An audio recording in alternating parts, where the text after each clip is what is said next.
This is the Guardians and Gladiators podcast, Special Olympics-based show with your hosts, Losey and Coach. Here we go, and welcome to this week's edition of Guardians and Gladiators. My name is Losey, and always with me is my good friend Coach. How are you? Excellent, Lowe's. How are you? I'm good. How was your week? It was pretty good. I have a week off this week, and so I haven't done too much other than what we did on the weekend. That was a fun Sunday afternoon. That was a unified golf tournament for the end of the year for the Eagles golf. Came third. We medaled. Yep. I mean, it was more or less a for fun tournament. Yes. Thing, but it was pretty good. Yes. So unified. It was a non-athlete and an athlete playing together. And yeah, it was pretty good. Five groups played, and Played well. we did all right. So who do we have across the table there? We have another special guest, maybe more special than Cam Jansen 2 weeks ago. He's probably the guy that got me into radio. Just couldn't do it because of my abilities through school and just, yeah. Folks, you might have heard him call Corey Perry, Brandon Surratt, Danny Surratt, all their good names from the 2005 Mario Cup Championship names. The voice of the London Knights. Welcome to the show, Mike Stubbs. Chris, this is amazing. I'm so glad to be doing this. This has been a phenomenal show. Congratulations to the two of you on what you have accomplished, because this is great. Yeah, you and I go way back. Would you have been in elementary school when we first met? Pretty sure. Yes, I Yeah. think, yeah. Wow, that's a long time, eh? Yeah. Well, not giving away your age. Well, we already know that I'm a little bit older than Just him. a little bit. It's great to have you here. I've been on your two shows, now you're on mine. Love it. That's the trade. That's how our industry works. That's pretty fair. That's a pretty Yeah. fair trade. Awesome. Thanks for coming out, Mike. No, really thanks for appreciate having it. This is pretty cool. Yeah. We're really starting to come along now in our show, and we're starting to get more high profile guests on, and I think you're about the highest local we've had here. Local, yeah. Well, that means you got a lot of room to go up. Nah, you're selling yourself too short. Well, you want to start? Oh, actually, I guess before we get deep into our questions in that, I don't know if you've had a chance to listen to some of our shows before, but usually before we get going, we have the dad joke of the day, and since we're all dads here, here it is. And I tried to look up like announcer jokes, and they were pretty cheesy, like not even like cheesy funny. Just like, oh, that's not really that funny. So I went with the next best thing. We went hockey. So why did the hockey player climb a tree? This is going in so many directions. Why did he climb a tree? So he could join the Maple Leafs.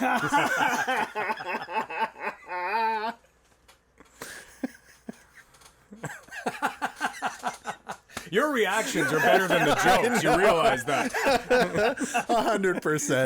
100%. I love it. The other one that I don't think I said it on the air, but I had one for Cam when he came on, and it was kind of appropriate for him. So it was, where does a hockey player get a new shirt? He's gone through a few. He's gone through a few, but where does he get a new shirt? Where? New Jersey. Oh. Get it? New Jersey, because the I new wouldn't fit him. shirt. He played there. And that was the other reason, too. He did play there, so I was trying to tie them together there. But anyways, that's the dad joke of the day. Yeah. That's good stuff. How did you get into the radio broadcasting, and what year did you start? You know what?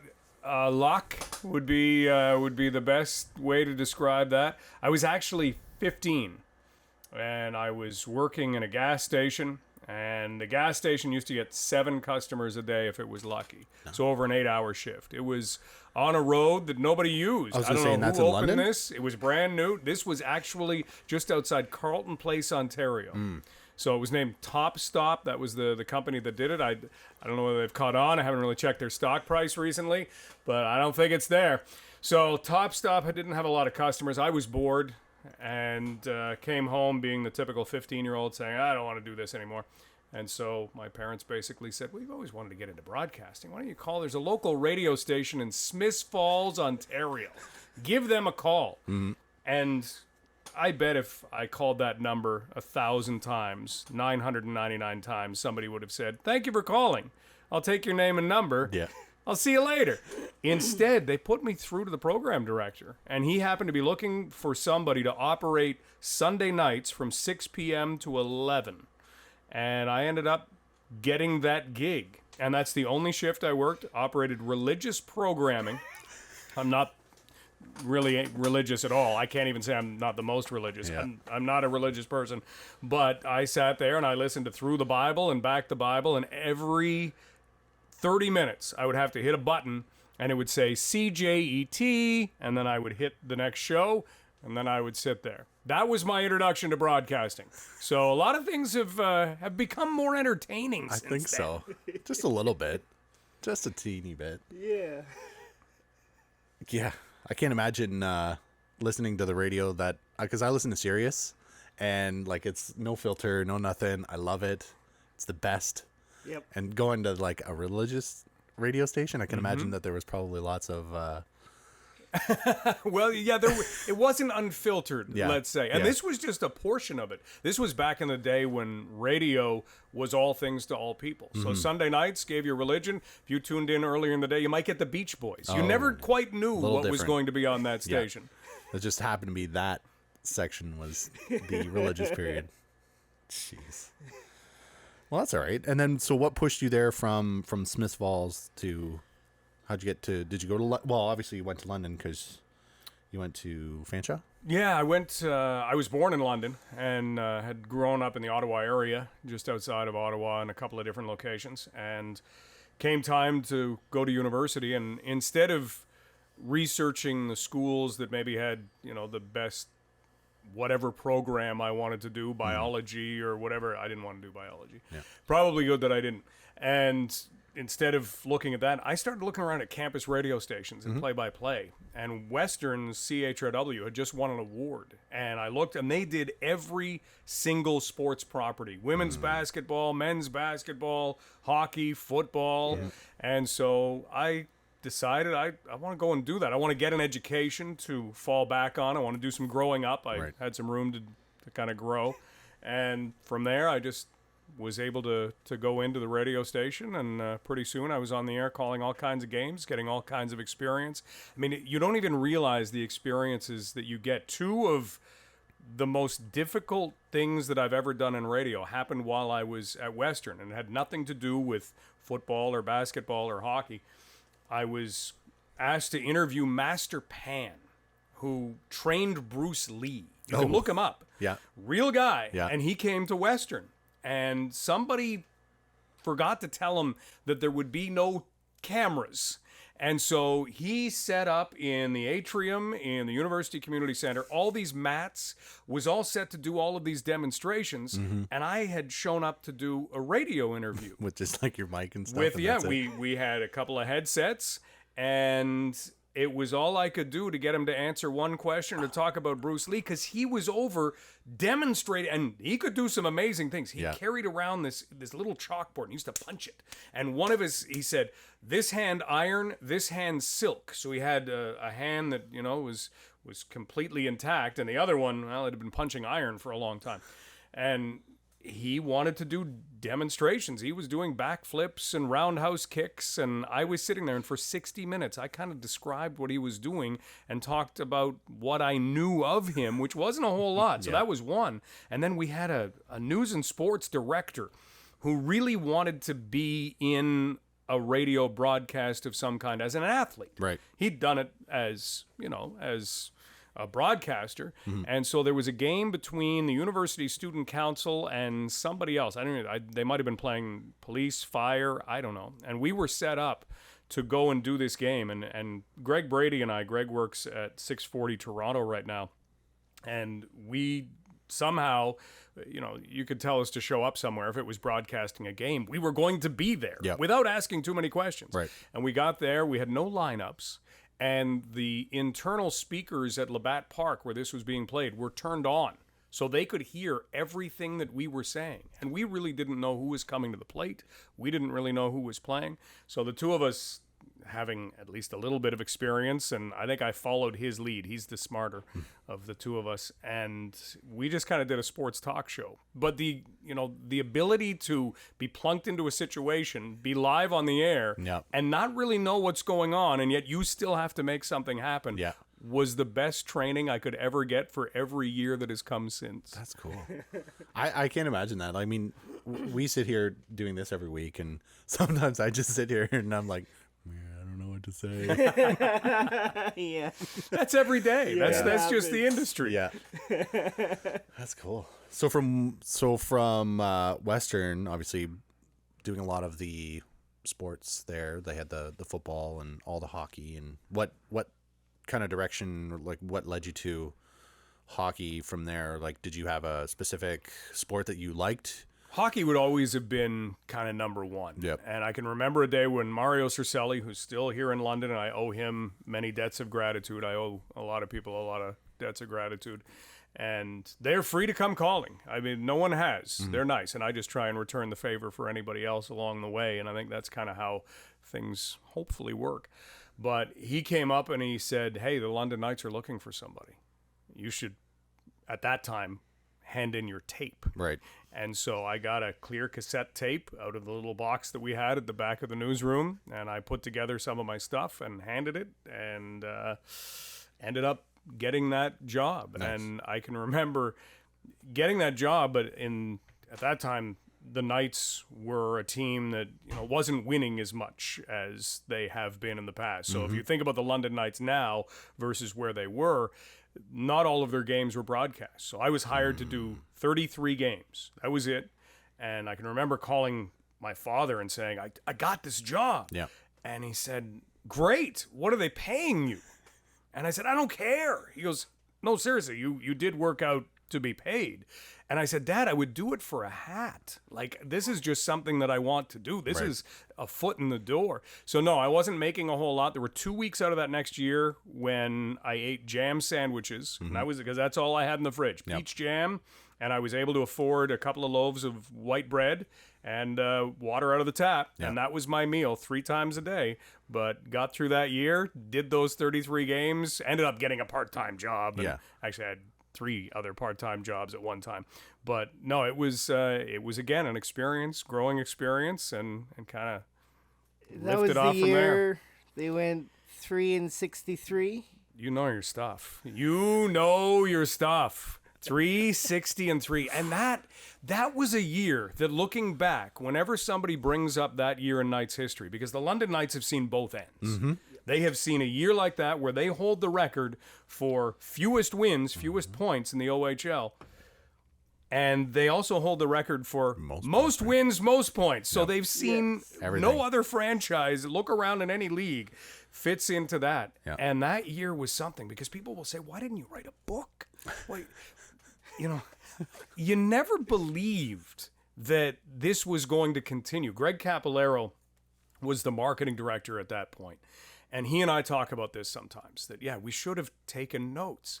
But the way the season started, they lost games, and I think they tied their 14th game, so they were 0-13-1. It was something like that. And they didn't win their first game until the final game before the Christmas break. So we're talking December 20th, somewhere around there. So they didn't win a game from late September until almost the end of December. Jeez. And that was the team. But even with that start, you always believed it was going to get better. I mean, Chris, you were there. You saw this. You never believed. You thought at some point they'll go on a 3-4 game winning streak. Yeah. Never happened. Never happened. And so as it was happening, you were too close to it to appreciate this is unique. Yeah. And maybe if I'd, taken the time to write down a few more notes, I'd have a book that 300 or 400 people would read. Yeah. But instead, there's an awful lot of stories from that. We can kick back and tell a couple if you want. Go nuts. I mean, so that was at the old barn too, right? was. Like, so, Yeah. I mean, obviously compared to the Bud Gardens, it'll always be the Bad Center. It's probably got to be way, way different. Like, It was a little smaller. It was very loud. Yeah. In the playoffs, it got very, very loud. And again, you didn't have the creature comforts. But at that time, the Barrie Colts were just getting into the league, and they opened up their arena. And it was so strange. People would walk in and say, there's a restaurant in this junior hockey arena. Why is there a restaurant in this junior hockey arena? trust me, I know. I'm from Barrie, so I grew up with the Colts. There you go. And their original arena was... It was state of the art. It was everything. Well, the Molson Center. I meant their the one before they before moved that. into the Molson Center. It was had a downtown very Barrie. dark staircase to climb up to call games. Yeah, it was very, very small, and I think they might have had like 5 or 6 rows for fans to sit in. Like, It was cold. Yeah. You had to bring a coat Yeah. and gloves. Yeah, it was pretty dank. Double socks. So, the London Gardens, London Ice House wasn't quite like that. But no, it didn't have the creature comforts, but still, you fell in love with the place. And it played a role. That arena played a role that season because there was one game that they were playing, the Niagara Falls Thunder. And as the story many years later goes, Ryan Penny was the starting goalie for Niagara Falls that night, and their other goalie was injured. So he had to play, and he had the flu. And he had basically told the team, look, I don't know if I can stop the puck. And the Knights had built a 3-0 lead at the end of the first period. Niagara Falls was one of the best teams in the league. So this was that moment you were thinking, it's going to start to turn around. This is it. It's turning around. And a pipe backed up somewhere in the mall that is attached to that rink. Yeah. They share plumbing.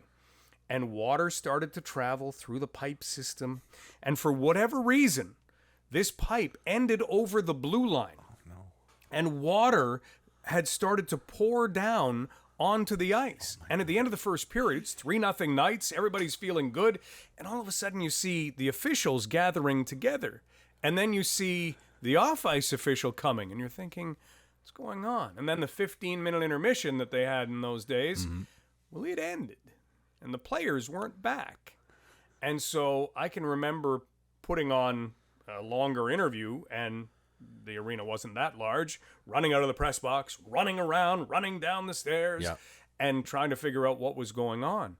And they, at that point, and you're going to throw out any ideas, they were having a discussion as to whether or not they could put a pylon down at the blue line so that people would not go there and they could maybe complete this game. And the hole in the ice was if you dropped a bowling chunk. ball in the ice, It would stick. that's about how big the wow. hole was. So it was, and I don't think the pylon discussion lasted longer than 10 seconds before they said, You can't do that. This game is over. And then Niagara Falls had to come back at a later date. Ryan Penny was feeling much better, and they won 7-1. It was that kind of year. Yeah. And I believe Jason Allison was in top scoring. He was the year before, and they'd lost him. And so, he and Nick Stajduhar had just been dynamite for the Knights, and they were in kind of that little rebuilding mode. And the unique thing is, you look at 95-96, that was a really tough year, and yet 3 years after that, as this rebuilding mode continued, they came within one win of going to the Memorial Cup for the first time. That was the craziest playoffs I ever seen is 1999. So what made it crazy for you? So here it was, Belleville Bulls, Jonathan Chichu and Justin Papineau. they all come here. Spanked London 7-2 first game. London spanked them 7-3 the next game. Go back down to Belleville. Belleville spanks them 8-1 or something like that. Went to 7. Jeez. And the final game was 9-2. 9-2. Just to keep with the theme. They were. Wow. Yeah, it was great. Holy moly. And Knights fans will talk about another playoff series from that. Remember, Chris, when they played Plymouth in the second round? Yep. And that went 7. Plymouth was a team that was absolutely stacked with players. Nobody was bigger than 6'2" on that team. Everybody was They bigger. were good. Holy cow. They were good. And that last game, Plymouth played in Livonia, Michigan. They have the CompuWare Sports Arena, which is now home to the U.S. National Development Team program. And it's a really nice facility. But it's kind of an area where it was just niche. So you had probably 2,000 really dedicated fans and 45 to 5,000 seats. So 4,500 to 5,000 seats. Fans in London, you may have been one of them, got on buses. 10 and of them. Drove all the way.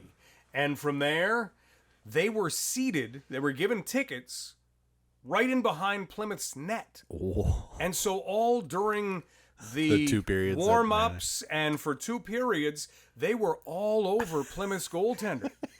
And the really strange thing, I can remember Pete James' wife tells this story. Carmen James tells the story that they were a little late getting to the game.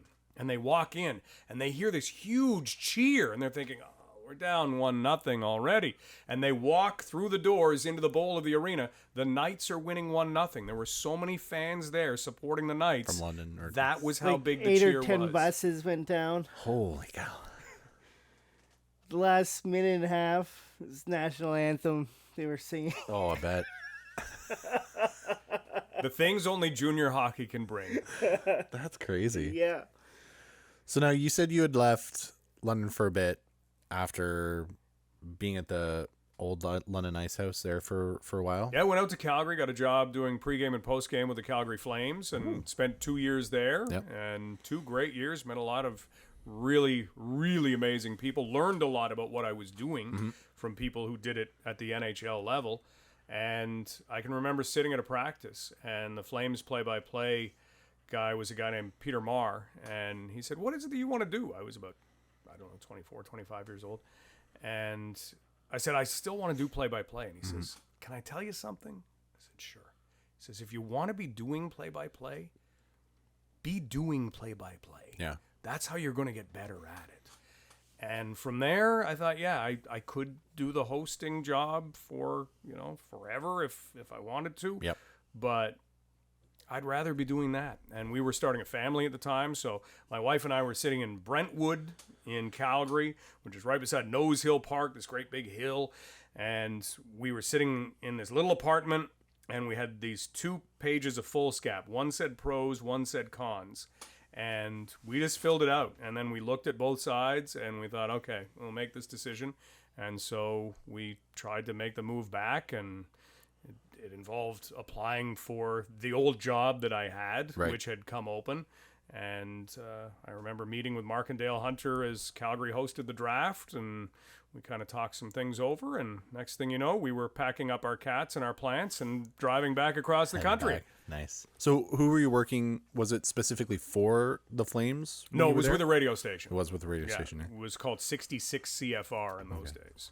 Nice. So it was almost like it just so happened when the Hunters bought the Knights back, it was like right around the same time you were just itching to get back into. That was it, and it just kind of ended up working out. Yeah. That's all I know. Yeah. I don't know the inner workings of what was going on above me, but I put in kind of my application, and here I am, and I wouldn't change a thing. I Yeah. really wouldn't. Looking back, I would not change a thing. Yeah, because that was obviously back around 2000 then. Would have been 2000, yeah, for the 2000-2001 season.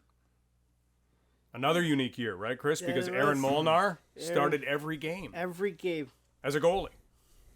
Every single guy. Is he the only guy who's ever done that? I think he is. Yes. Sherrill almost did, but I think because of the hit from Guelph took him out for a couple of Okay. games. Yeah. So I think Aaron was the only guy. That's impressive Yeah. Yeah. for the amount of shots that junior goalies take. That's The workload, 3 games and 3 nights Yeah, sometimes. And that's he insane. was great. You'd never see that in an NHL goalie. I don't think we'll ever see it in junior again. No. But again, junior hockey gives you the things you only get to see once. Yeah. There's a Rick Nash. He came and win Right then. right then. Right then. In fact, when So- Markendale had purchased the team, right, he was their first draft pick. He had a story. Gets picked to play in the CHL top prospect game in Saskatchewan. Mm-hmm. Knights needed a win to make the playoffs or go home. He plays in the tops. He's in Saskatchewan. Flies back, plays the second period. In the third, got 2 goals and 2 assists. Knights make the playoffs. Incredible. That's ridiculous. And he was such a good player for London too. Oh yeah. Good kid. Yeah, and he was taken 4th overall in the OHL draft, which always seems strange because he eventually went 1st overall in the NHL draft. Yep. Yeah. And Mark and Dale had seen him at a tournament. They hadn't had a lot of time to scout because Dale had been working for the Washington Capitals. Mark had been with the Sarnia Sting. So Mark had done a little bit of scouting, but they saw him and they went to the draft not expecting to be anywhere near Rick Nash. That's crazy. And the first pick, I think, was Patrick Jarrett, and which was a good pick at the time. That was exactly who you wanted to. Second pick, St. Mike's gets up. Tim Brent. Mark and Dale are kind of looking at each other thinking, no one said Rick Nash yet, right? Can we check that? We look at those picks again. No one said Rick Nash. Owen Sound gets up and you think, well, they're going to take Rick Nash. They would. Richard Power. They needed a defenseman. And Mark, they still joke about this. Mark he's played in the National Hockey League and he's moved quickly at times in his life. He's never moved faster because this was a draft in person than to get to the stage to race whoever had the 5th pick. Nope, you are not beating Mark to the stage. And he selected Rick Nash. Yeah. And that's almost kind of around the same time that the London Knights really started to really turn themselves around and get some high profile players, and like they knew what they were doing. Oh yeah. Oh, you know what? It's been amazing to watch, and there is no real secret to it. I mean, people say, well, how do Mark and Dale Hunter do what they do? Well, hard work is number 1, 2, 3, 4, and 5 in all of this. And then the knowledge that they have, the ability to find players and then the ability to develop them. Yeah. A lot of organizations at the junior level will be really, really good at one of those. But being good at both of them, that's hard. Yeah. And they have it. Yep. I think that's why a lot of players really want to come to London. Well, because again, like you look in the last 15, 20 years, really since the Hunters have taken over, how many kids from London have gone on to the NHL? Like a lot. Oh, yeah. If you break it down, well, maybe this is the best way to say it without getting too number heavy. If you look at the number of players that come out of the OHL who should go on to NHL teams, it averages out to somewhere 6-7 players per team. The Knights are usually north of 25. Yeah.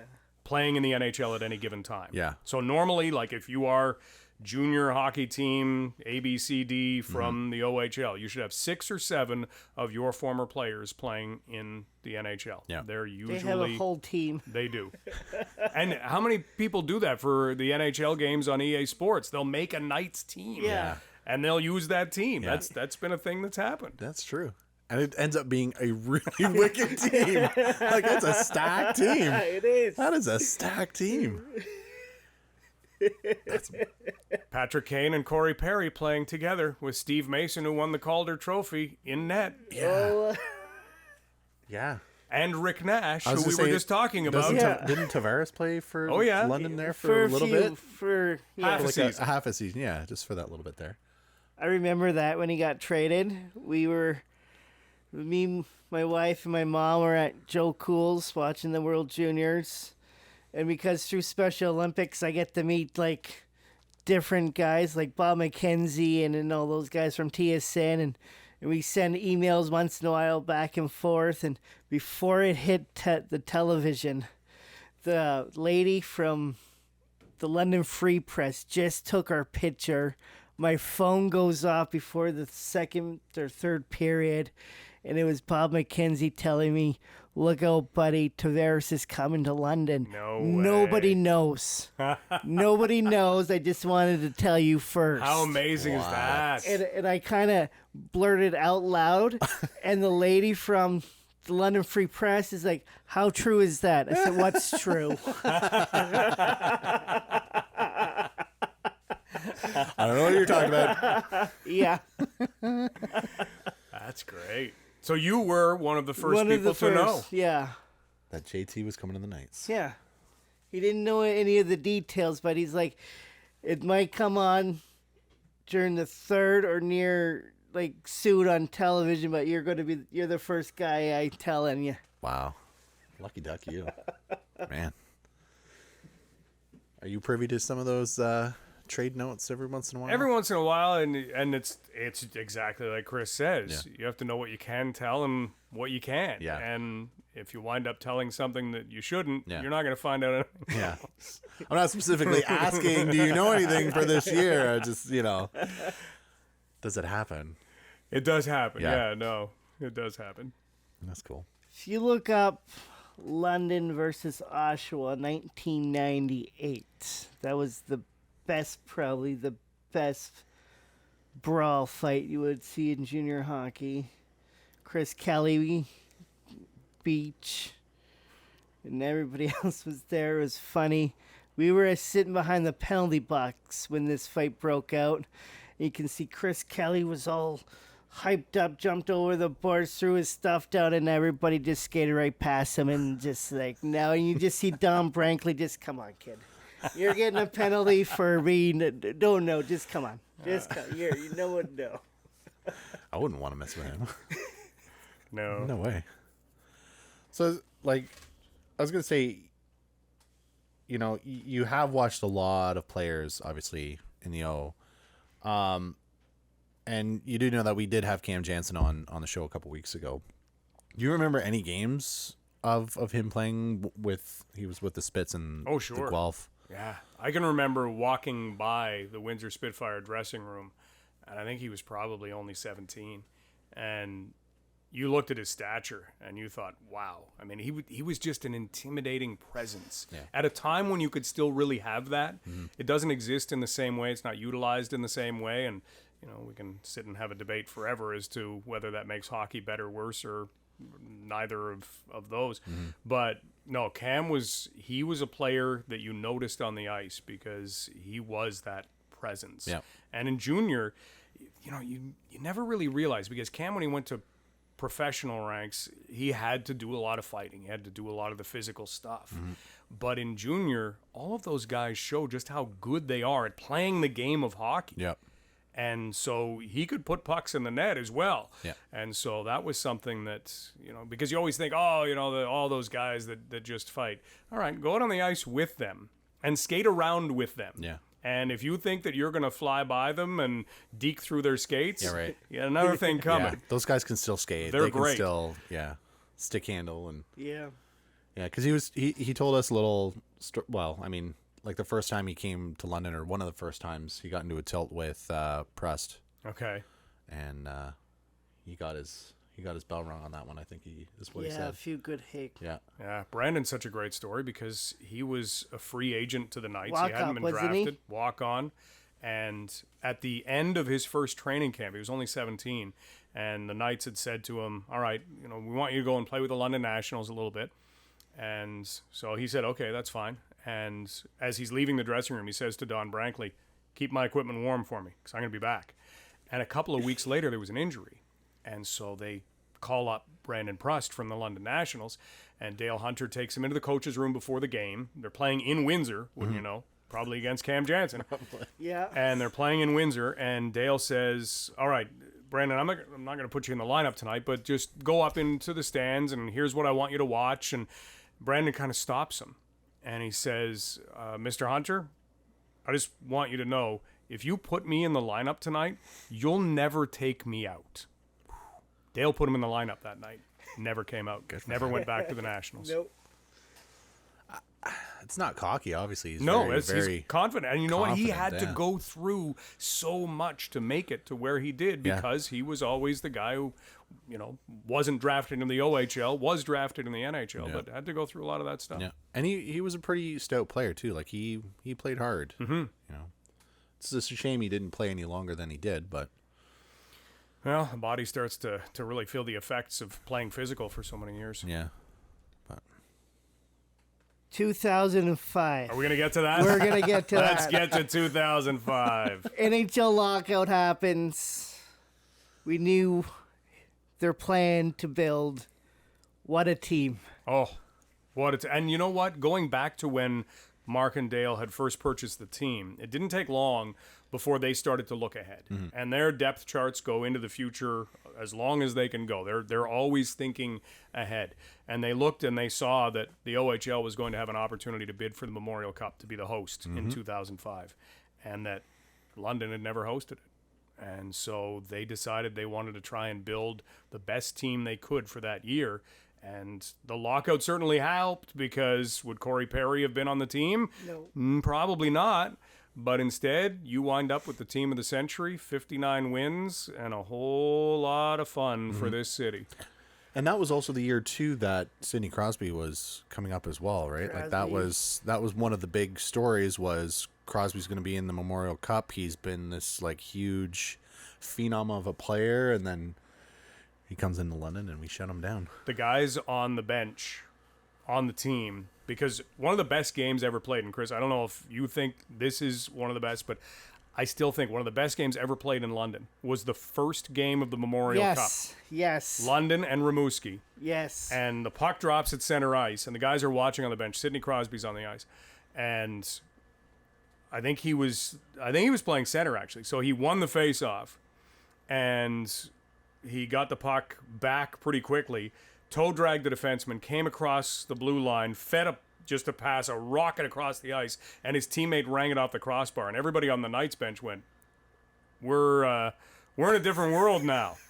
And at the end of the first period, Rimouski was winning 3-1. Yeah, that's what I thought. I remember them winning. And they went back into the room, and you asked them, did you guys talk about much? And they said, well, you know what we actually did? We sat down and we said, hey, we're down 3-1, and he's amazing, but other teams have played him. They haven't won every game they've played this year. We're a good team too. Let's just go out and do what we do. Yep. And Mark Mathot came back. Remember it? Mark Mathot and Corey Perry going down the ice on a 2-on-1 in overtime, because it eventually went to overtime. Mark Mathot and Corey Perry, and everybody in the crowd is going 2-2 because Mathot was coming late. Corey had the puck, and Mathot crossed the blue line, and Corey Perry threaded him this beautiful pass, and he walked in alone, and he scored his second goal of the game. Yeah. I don't know if there was ever another time when he scored 2 goals in a game in his entire career, but boy, was that important. That was a good one. That was probably the best one. Yeah, that's nuts. Yeah, and it's not like London was there because we were hosting it. Like, we were there legitimately. We had that really The Hunters awesome did not want to go through that door. They wanted to go, we're going to kick some ass time. Let's win. Go through the front door. Yeah. That was one of the things they kept saying. Don't go through the back door. Let's go through the front door. And they did. Yeah, because it's never fun to see that, because there has been a couple times where, like, an almost last place team is hosting the Memorial Cup and they're in it. And it's like, it's kind of lame, but it's awesome that London, played the way that they did to get that far. So, and you were obviously commentating on that. So Oh, yes. when they got to that last game there, what was that like? It was nuts. The city was nuts, and the game was about as well played as you could imagine. The Knights had 2 goalies at that time, and one of the neatest stories from that time, Gerald Coleman and Adam Dennis were the 2 goalies. And Adam Dennis ended up playing the final game, and Dale Hunter was in his coach's office. And I'll give you the Hollywood version, because I've talked to Dale and Adam about this, and both of them kind of downplayed a little bit, but it's kind of what happened. So this is the Hollywood version of it. Right inside the London Knights dressing room door was Dale's coach's office. It's now a little deeper in the dressing room, but that's where it was. And he was there watching some last-minute video, doing something. I mean, that's just what Dale does. He's that prepared. And so he's in his office, but the door is open, and he sees somebody walk by, and he thinks it's probably Chris Matten, Knights equipment manager, just checking on something or doing some, maybe coming in to sharpen somebody's skates. Somebody called him and said, hey, instead of 5/8, I want this. And he didn't quite see who it was, and so he just went back to doing what he was doing. And then he saw somebody walk past the door going the other way, and he kind of caught a glimpse. He said, Denny, is that you? And Adam Dennis pokes his head around the door, and he says, Dale, if you put me in net tomorrow, we're going to win the Memorial Cup. And I think Dale took his game sheet at that point and wrote down 28. Adam Dennis in goal. And he shut out the Rimouski Oceanic. Yeah. He got a point too. Yeah, he did. You're right. He did. Your memory's phenomenal. He did get an assist. One of the goals. Yeah. So yeah, that was great. I mean, the Knights got a goal from Danny Fritchie. It was pretty tense early, and then Danny Fritchie scored from a really impossible angle, and that just seemed to start it. Yeah. And then they kind of went from there. David Boland scored. Brian Rodney, Rob Schremp, I think, had the last one, and then it was countdown and fireworks and. Horns honking down Richmond Road till at least 3 or 4 in the morning. I kind of vaguely remember that. It was pretty... Vaguely's probably the best way to say it. I think everybody's in that boat. Yeah.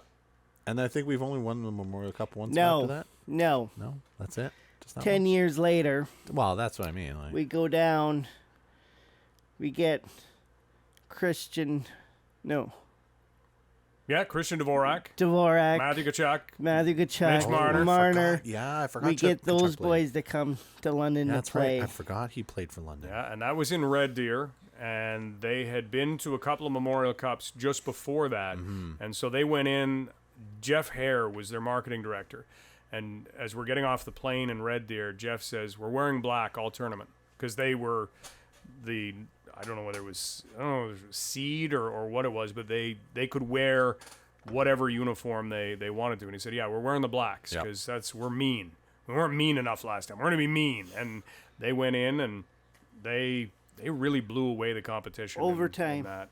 And into the last game. And that last game, there's 2 really good stories from that last game. So they beat Red Deer pretty handily. They blew away the Brandon Wheat Kings 9-1 in a game. And they beat Rouyn-Noranda. And then you have to wait from Tuesday to Sunday to play. It's a long wait while the other teams are playing because you've earned the bye to the final. Right. And so they get to the final, and yeah, it's tough because it's one game. Yep. You've been thinking about it for a long time, and it begins. And Chase Marchand was the goalie for Rouyn-Noranda, and he had played a little bit in the OHL but hadn't really caught on, and he seemed to take that to heart, and he was going to beat whatever OHL team was there. And so he was making crazy saves early, so it was close. And the Knights scored, but 11 seconds after that, Rouyn-Noranda tied the game, and then it stayed that way, and then Rouyn-Noranda ended up going ahead, and there were about 4 minutes left in the game. And on the bench, players' heads are starting to sag a little bit. They're thinking, like, we're down 2-1. This is a really good team that we're playing. Maybe it's just not our day. And they were into a TV timeout.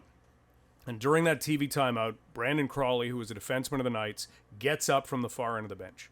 He walks to the middle of the bench, and he starts screaming, "It doesn't end this way. Right. This is not happening. This is not happening." And he did it for almost a minute and then just went and sat back down. And the guys kind of picked up a little bit. And Dale will, if something's not going right, he'll just try something different. He's never afraid to just say, "Well, I had to try something. Right. Try and mix something up." And Christian Dvorak had been taking face-offs in the defensive zone on his side of the ice all game long. If the Knights could get it out of their zone, he'd go to the bench because he played with Mitch Marner and Matthew Tkachuk. And so as he's skating out to take a face-off in the London end, Dale Hunter says, "Hey, stay out." Yep. And if you look at the way that play develops, the puck goes down the ice. Yeah. Max Jones gets knocked down. Yeah, that's. And he looks at the referee, and that's really important because the puck is shot around the boards and goes into the right corner. And Max is a little late getting there. And so he comes in and he's a little angry that he got knocked down. And he could hit with a force. Yeah, he could, Still can. And so he goes into that corner and he hits whoever is there, and it jars the puck loose to Aaron Berisha. And Berisha centers it, and who's standing in front? The guy who shouldn't have been on the ice, Christian Dvorak. He should be on the bench. He scores, ties the game. Yes. And those two, that whole sequence, you couldn't write it up. It doesn't sound like that big a deal, but that tied it up. And from there, even in the overtime, Matthew Tkachuk was somebody as a junior player, even though he was 18 turning 19, he just had this leadership quality. Anything he wanted you to do, you knew it was the right choice. He has such great leadership qualities. And he had everybody calm down in the dressing room, and wouldn't you know, it was his shot that may have glanced off Christian Dvorak and into the net. Nobody really cares now. There was a cares? big celebration. Yeah. Jeez. And that's the kind of stuff that you don't normally hear, right? Like all that stuff that happens on TV breaks, and you know, you don't see it, you don't hear it, and that makes stories like that so much better, right? Like especially the wins, right? So. Yeah. Yeah, when it can end with a happily ever after. There's a lot of stories I could tell like that they don't really go. 6-2 loss. Yeah. They don't really have the same impact. No. Still. That's good. Do you do any charity work? You know what? As much as I can, you get all kinds of opportunities Yeah. to do it. So whether it's emceeing events or attending events, absolutely. Yeah.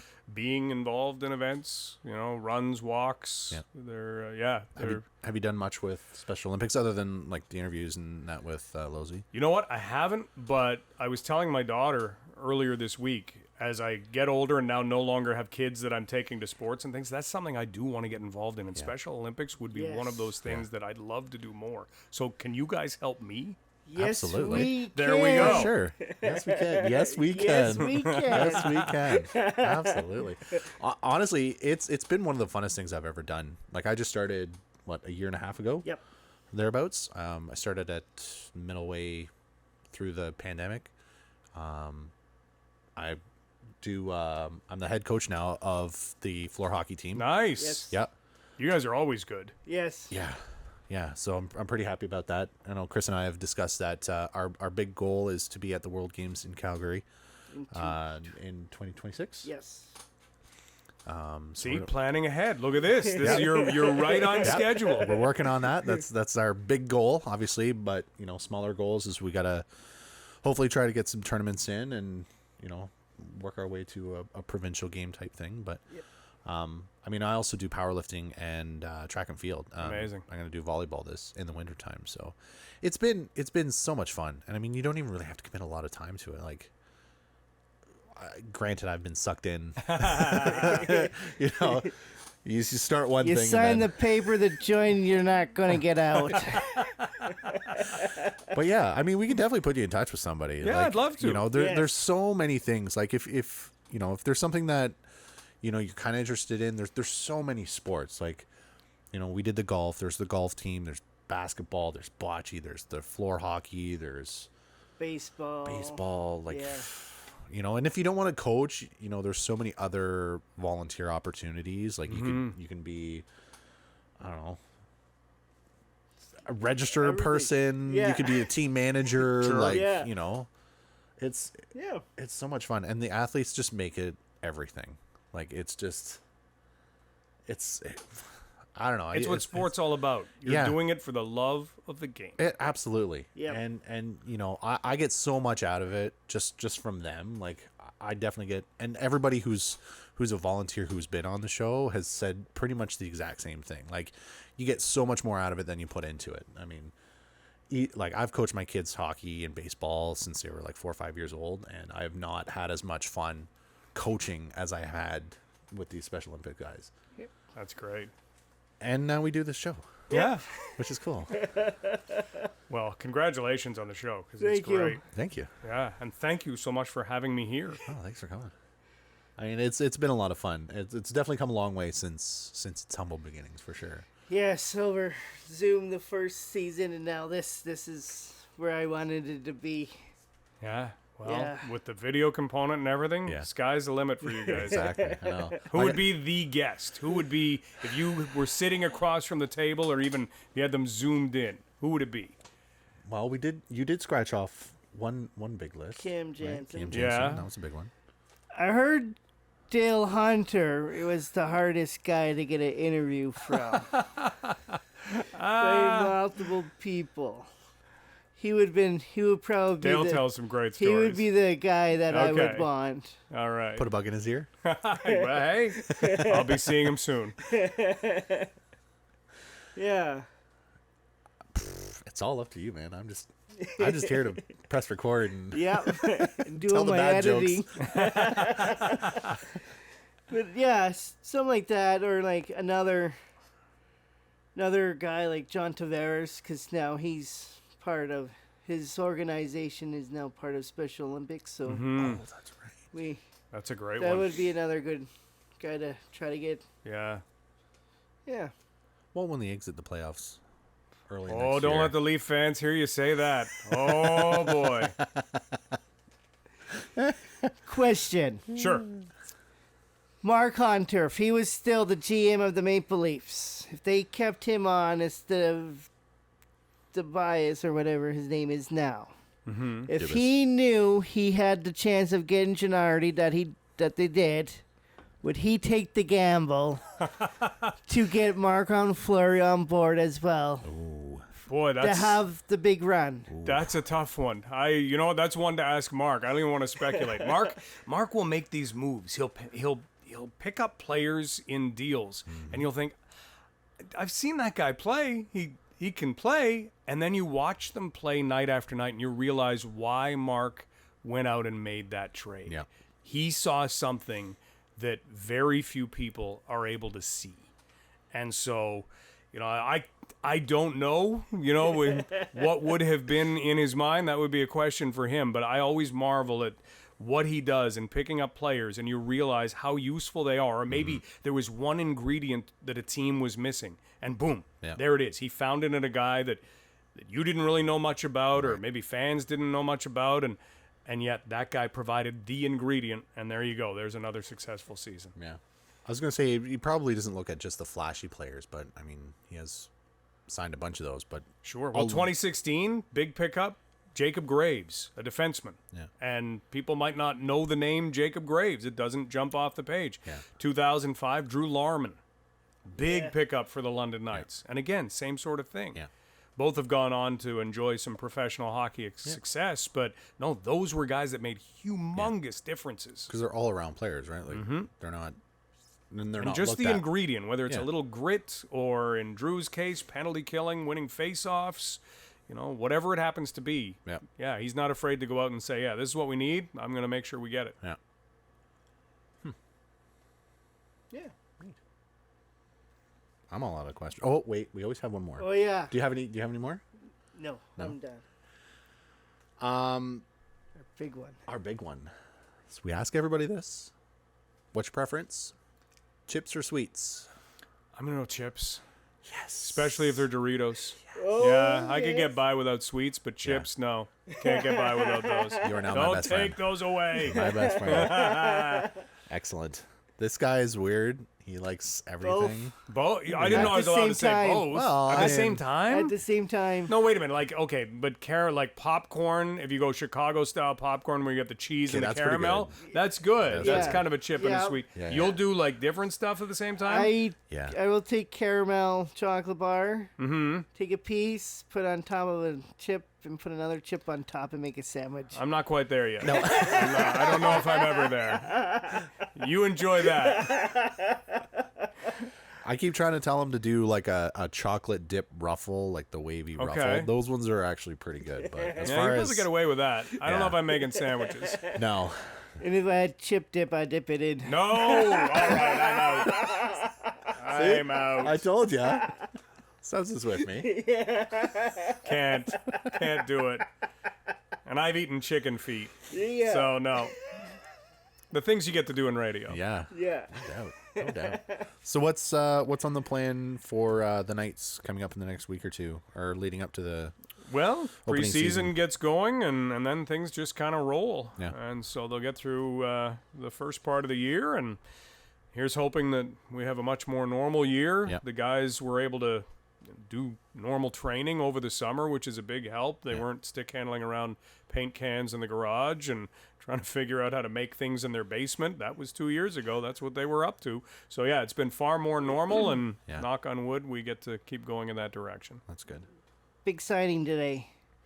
Yes, Sam Dickinson. So the London Knights now have a defenseman who is added to a really deep defense core. Who's only 16, Yeah. but is really highly regarded by scouts. Already 6'2", 196 pounds. One of those guys you speak to and you think, you're not 16, you're 30. But he's 16. But the maturity level is there. Tremendous guy. Great good. addition. So on those signings there, what involvement do you have with that? Are you just there to do I'm just there to interviews, report or- it. Yeah. More than anything. And you yeah. do that Host the for- news conference. Yeah. So you do that for Global or the Knights Yep. or yeah. Yep. So yeah, just put on the reporter hat and away you go. That's all right. It's fun. Yeah. Do you go into an office or do you have your own home office? now? Well, the last 2.5 years I've been at home. Apparently, we're transitioning back into the office. So, yeah. I mean, I don't mind it because you need to be around people for the creative juices. Yeah. So I'm looking forward to that. Yeah. But yeah, it's kind of been nice to be able to be home. I even did games at times this past year at home. Oh, yeah. Yeah, we couldn't go into the U.S. and so at least as broadcasters we couldn't. And so I would do those games off the CHL feed in the basement with the dog curled up next to you. So they'd finish the game. They'd have a long bus ride home. I'd finish the game, go walk upstairs. up 6 steps, and have a glass of wine with my wife. So there were perks. Yeah. There were perks. Yeah. But you miss being in the arena. You miss being around the guys, and Yeah. I'm looking forward to that. So when you go out, obviously you travel with the team then. Do you travel on the bus or do you go on your own? Or No, just travel with the team on the bus. Yeah? So That's yeah. cool. Yeah. Keeps you young because the way that it's situated on the bus, every bus sits the same way. It goes coaching staff and then trainers, and then eventually we're kind of, what hockey would call the grocery stick, Yeah. where you're the break between the coaches and managers and personnel and the players. Yeah. So we're the last line, but you've got I 16-year-olds was sitting gonna say. behind you, and that keeps you young. Yeah. Keeps you young. Yeah, and you get the best of both worlds too, right? You get Absolutely. to hear all the little snippets from the coaches, and Well, the guys are usually wearing headphones, Yeah. so there's not a lot to hear from them unless it's, hey, does this arena, have is it Wi-Fi. cold or Does the it have Wi-Fi, Wi-Fi? whatever it happens to be. Some question about the arena or how long it takes to get there. are we there yet? You're dealing with teenagers. That's the biggest question they want the answer to. Yeah. And where's the closest McDonald's? Probably. That's funny. Well, I'm good. Well, again, Mike, thank you so much for coming out. I'm Thanks for glad- having me. Yeah, This has been thank fun. you. It's been Yeah. great Yes. reminiscing. Yeah. Chris and I have done this a lot throughout the years. It's nice to do it in front of microphones. Yeah, Yes. he's told me many, many times his stories with going to your radio station and being on your show. Oh, yeah. And Yeah. Many times. he was telling me about the story where Oh, when we went to Ottawa for one of the provincial games, we did a phone call interview from Yep, the I United remember that. Station. I remember that. Hey, we'll take you anywhere as long as the phone line's working. Yeah. No problem. I don't care where you're standing. Try not to stand in the middle of traffic, but you're good. We had what we needed. yeah, Yep. that's great. That's funny. No, it's been awesome, and so, hopefully the Knights do well this year, and we get to hear your voice on the radio some more. And, Yes. Look forward to it. gonna Can't be wait. good. Thanks, guys. Well, anything else? All right, we'll shut her down. Until next week, folks, be safe, be kind. See you next week. Bye, everybody.